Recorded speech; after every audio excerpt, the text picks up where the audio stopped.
Mahiya naman kayo sa mga kabahayan nating naanod o nalubog sa mga pagbaha. Mahiya naman kayo lalo sa mga anak natin na magmamana sa mga utang na ginawa ninyo nang binulsan nyo lang ang pera. Ping Lacson, totoo ang sinabi 3 months ago. Mahigit 100 bilyong piso aniya ang insertions o isiningit ng halos lahat ng senador ng 19th Congress. Hindi pa raw siya nakakita ng ganito kalaking halaga. Lumabas ang leak na dokumento ni Cabral. Sila pala ang pinagsasabihan ni PBBM na korap na dapat mahiya sa kapwa Pilipino. No senator left behind sa 19th Congress. Lahat daw sila nag-request ng mga proyekto sa ilalim ng 2025 National Expenditure Program sa tinaguriang DPWH leaks. Ang tanong, totoo ba ito?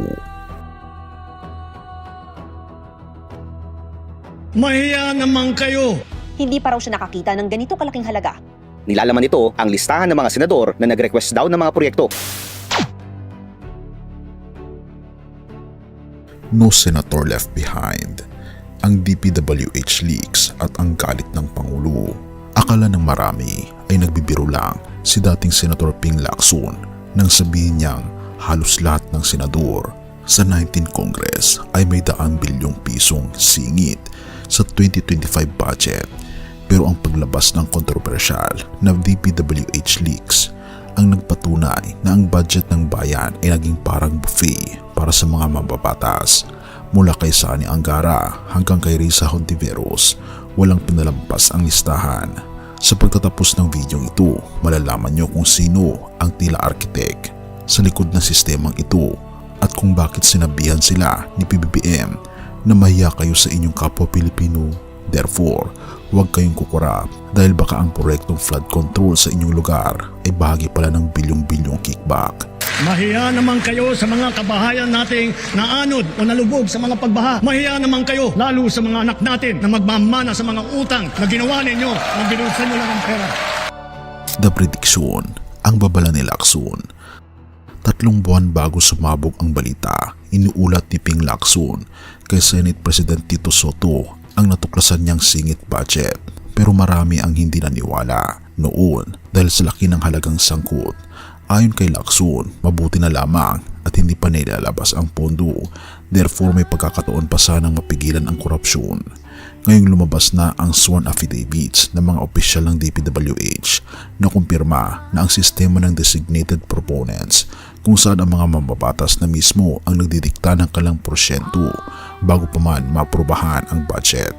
Di umano na ito ang nangyayari. Mas malaki pa raw sa pork barrel noon ang nadiskubre ni Senate President Pro Tempore Panfilo Lacson. Mahigit nakatutok ni Mag Gonzales, 100 bilyong piso ang isiningit raw o yung mga insertions sa national budget ngayong 2025 ng halos lahat anya ng mga senador sa 19th Congress. Nagulat daw si Senate President Pro Tempore Ping Lacson na sa 2025 General Appropriations Act, mahigit 100 bilyong piso aniya ang insertions o isiningit ng halos lahat ng senador ng 19th Congress. Individual insertions daw ito na naka-FLR o for later release. Hindi pa raw siya nakakita ng ganito kalaking halaga. Doon daw kasi nasa daang-daang milyong piso lang ang Priority Development Assistance Fund o PDAF na mas kilala bilang pork barrel bago ito ideklarang unconstitutional.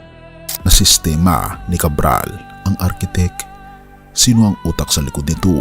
Ayon kay dating Yusek Roberto Bernardo, ang yumaong si Maria Catalina Cabral ang arkitek ng sistemang ito.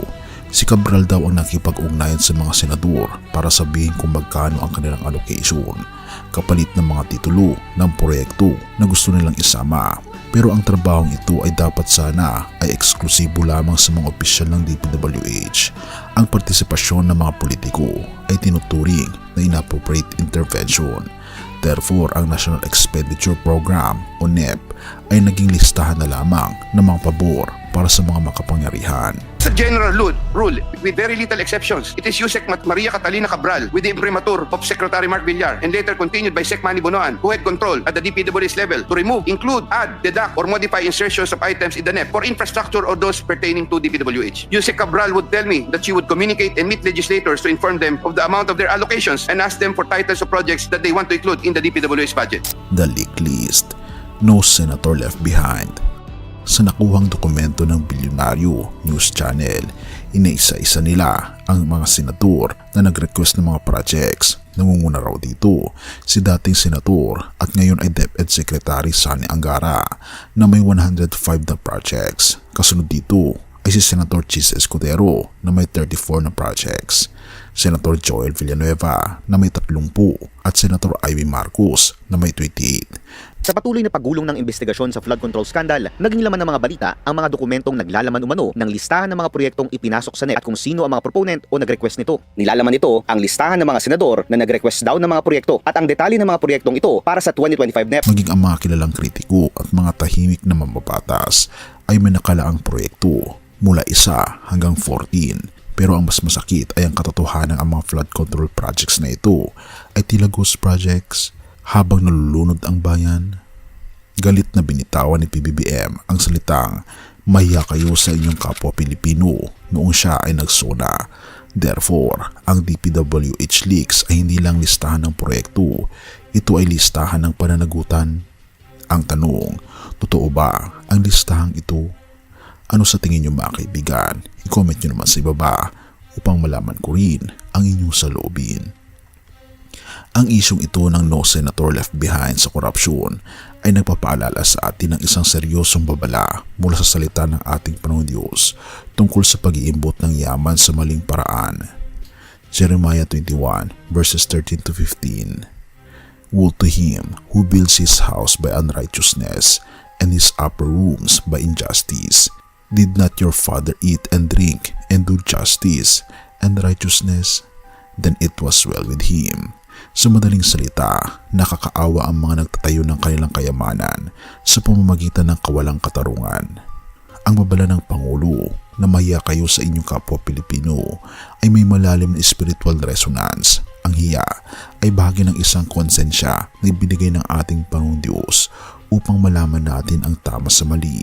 Pero kapag ang puso ay nabulag na ng bilyon-bilyong pisong kickback, nawawala ang hiya maging sarap ng naghihirap na mamamayan. Ang sistemang ito ng insertions ay tila pagtatayo ng bahay sa ibabaw ng luha ng mga binabaha. Therefore, bilang mga Kristiyano, tinatawag tayo sa buhay na may katapatan. Ang awa ng ating Panginoon Hesus ay hindi lisensya para magpatuloy sa kasalanan, kundi pagkakataon upang itama ang pagkakamali. Ang kanyang pag-ibig ang magtuturo sa atin na ang tunay na lingkod bayan ay hindi nagtatanong ng magkano ang para sa akin, kundi paano ako makakatulong. Sa ating Panginoon Hesus, walang leak na dokumento ang kailangan dahil lahat ng ating ginagawa sa lihim ay hayag sa kanyang paningin. Ang tunay na kayamanan ay ang malinis na pangalan at ang gantimpalang mula sa langit na hindi kayang ibigay ng kahit anong flood control project. Purihin ang ating Panginoon Diyos at tayo manalangin. Ama naming Diyos na makapangyarihan sa lahat na nasa langit, salamat po sa pagiging aming huwaran, sa katapatan at katarungan.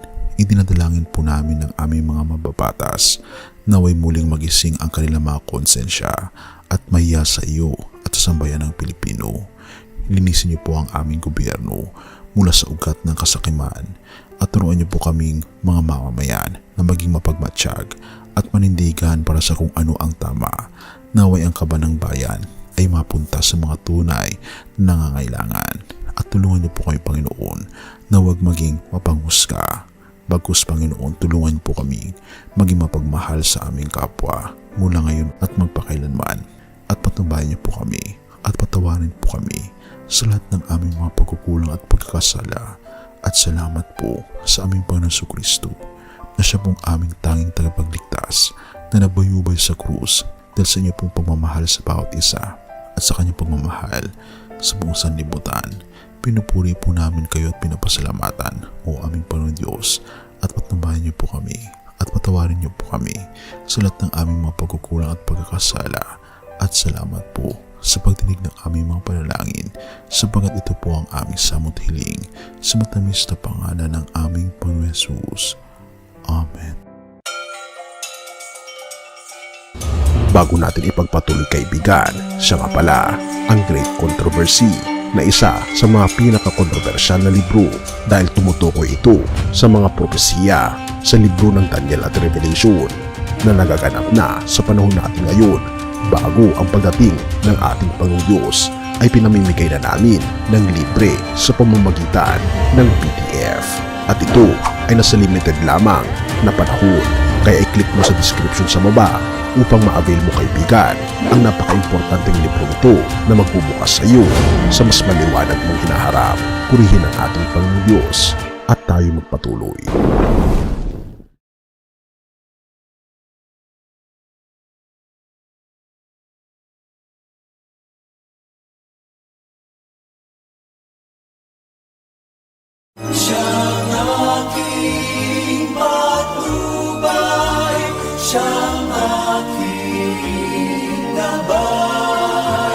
Siya ang tanging Panginoon, magpakailanman.